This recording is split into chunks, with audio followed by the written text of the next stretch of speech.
Hello guys, welcome back to my channel teman-teman. Kita masih akan mereview buku ini, Inside the Moral of Life by Gusti Agung Wijoyo. Ini part keduanya ya.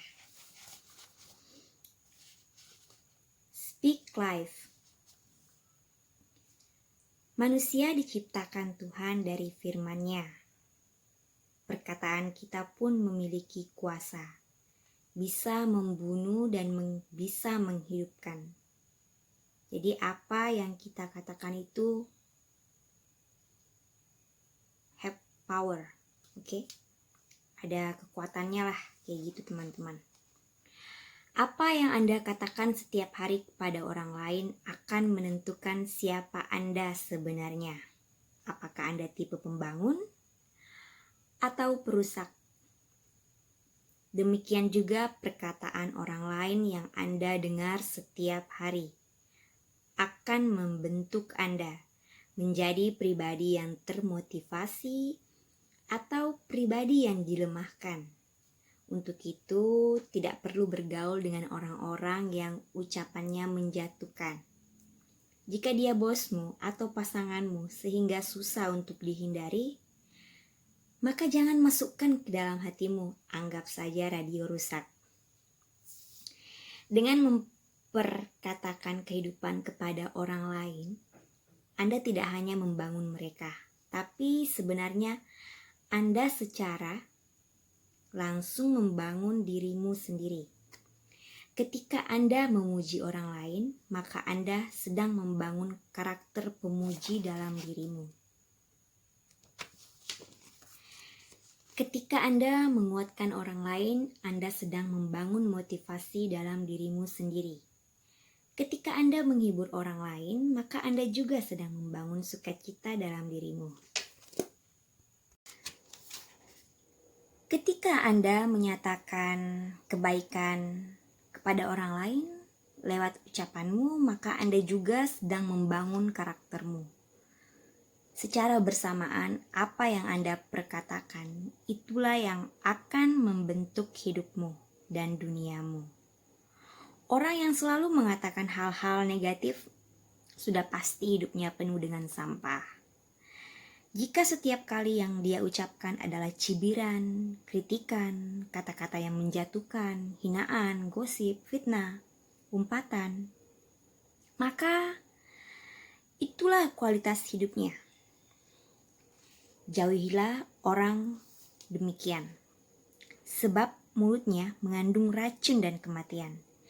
Jika Anda bergaul dengannya, cepat atau lambat, Anda pun akan jatuh atau menjadi jahat. Mungkin lebih tepatnya kita harus pandai bergaul ya. Bergaul dengan orang baik tentunya akan membuat kita menjadi orang baik juga. Bergaul dengan orang sukses akan membuat kita menjadi sukses juga.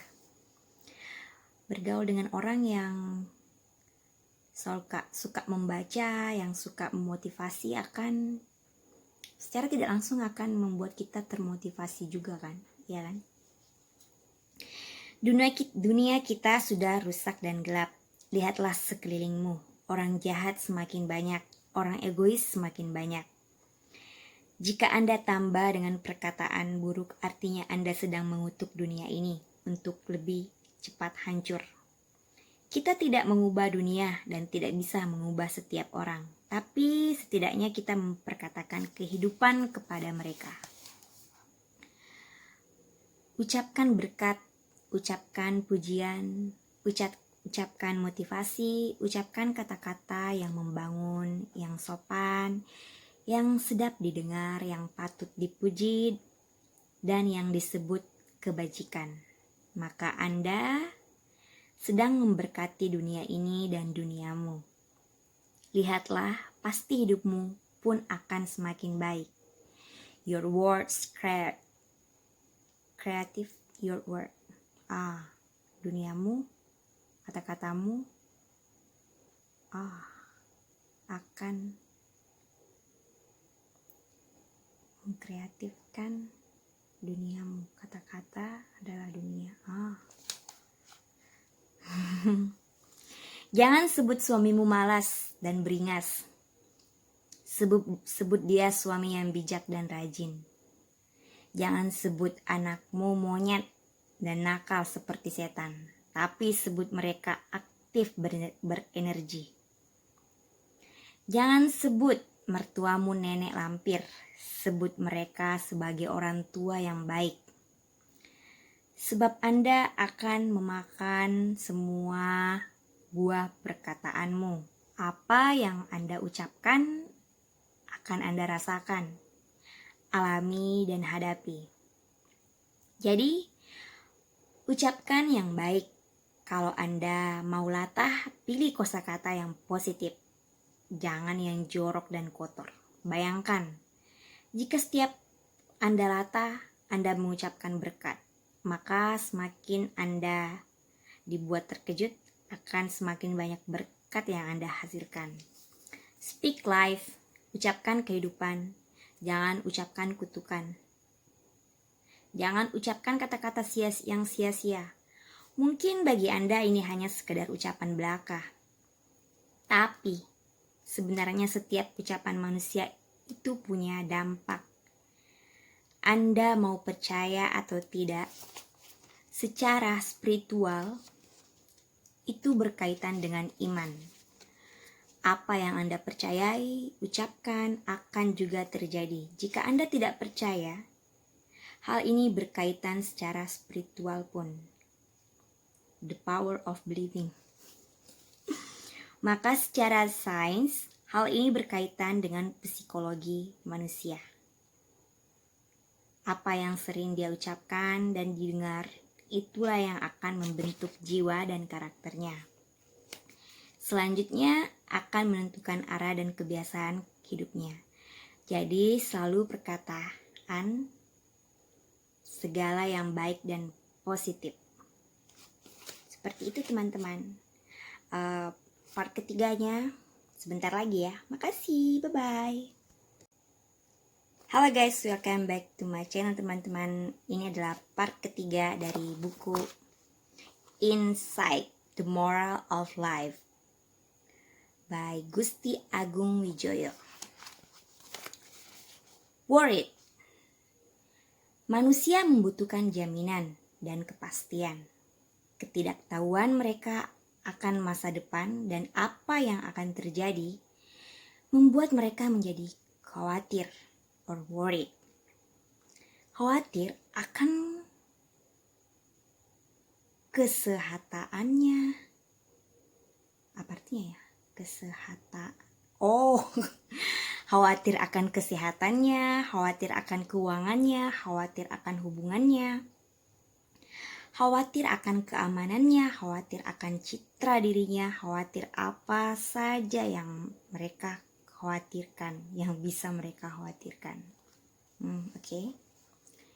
Mungkin teman-teman juga dalam hidup ini mempunyai banyak kekhawatiran. Silakan disimak selanjutnya. Sebenarnya, kekhawatiran itu hanya sebuah ilusi yang belum tentu atau bahkan tidak akan terjadi sama sekali. Oke.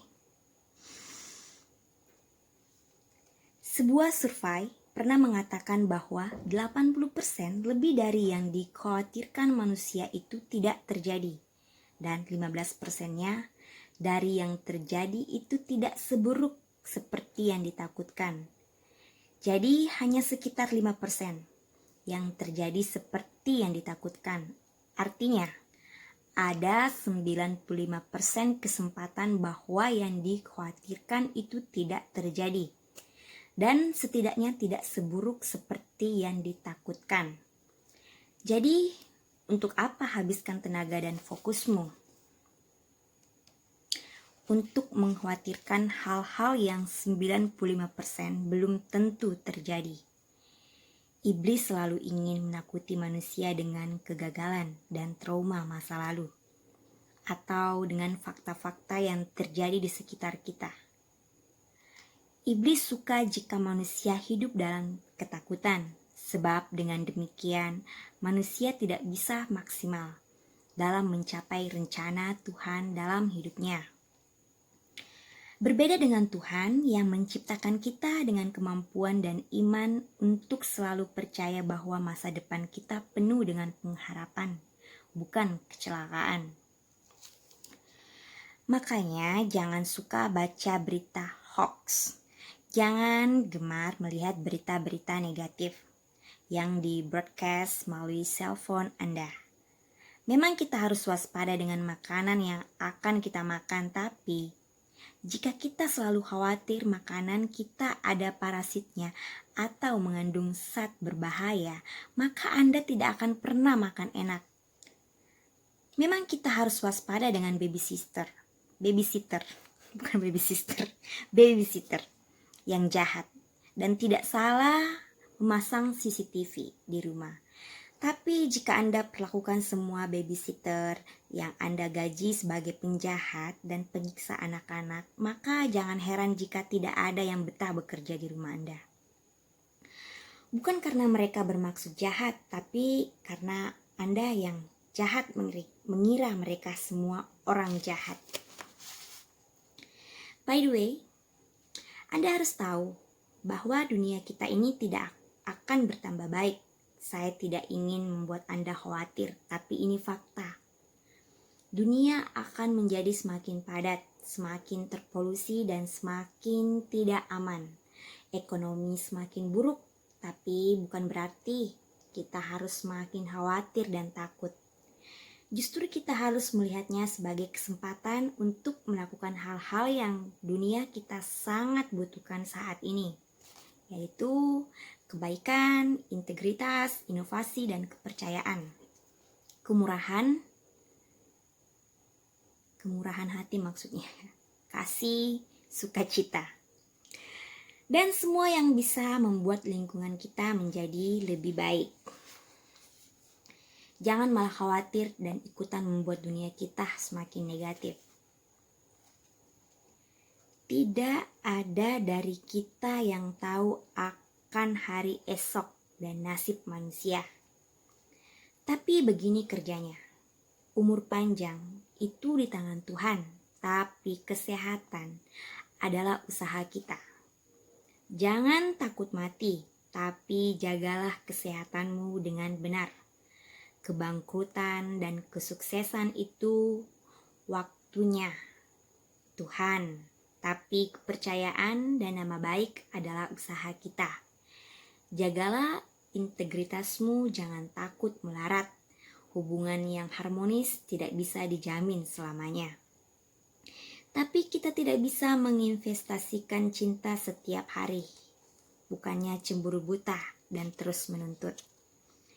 Kekhawatiran akan membuat manusia bertindak sembrono dan konyol. Mereka menjaga yang fana, tapi justru kehilangan yang esensial.